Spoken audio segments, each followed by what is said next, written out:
I pulled out a pile of useless videotapes, a divorce agreement, a volleyball, a pair of women's ice skates, and a leopard print dress. Only one package, the one marked with wings, was still unopened. These things looked useless, but again and again, they gave me hope to stay alive. The skate blades could cut fabric and even crack open coconuts. The shoelaces could tie wounds, and the empty cardboard boxes became mattresses on the ground. Even that leopard print dress was torn apart by me and turned into a fishing net.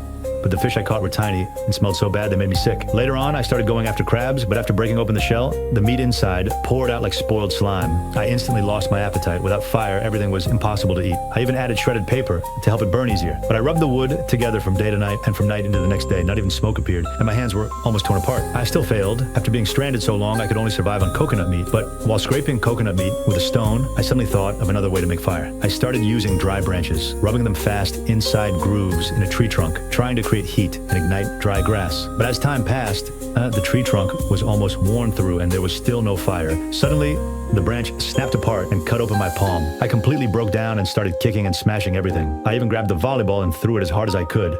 But no matter how much I screamed, the only answer I got was the sound of the waves. I could only clean my wound, wrap my hand simply, and keep searching for a way to survive. Then suddenly, I noticed the volleyball. My bloody handprint on it looked like a human face. So I used the sweat on my forehead to draw eyes and a mouth on it and named it Wilson. I was not alone anymore. I kept Wilson beside me, constantly encouraging myself. With him there, I found my fighting spirit again. I started rubbing the wood together once more. Finally, a tiny spark appeared, but the next second, the spark died out again. I stared at the cracked wood and suddenly realized there was not enough airflow. That was why the spark kept dying. So I dug out a hole and raised the wood above it, allowing more air to pass through. Not long after, flames finally appeared on the wood. The moment I saw fire, I almost went crazy with excitement. That night, I built a massive fire by the shore, using it as a rescue signal. Since being stranded on that island, that was the first time I truly felt hope for survival again.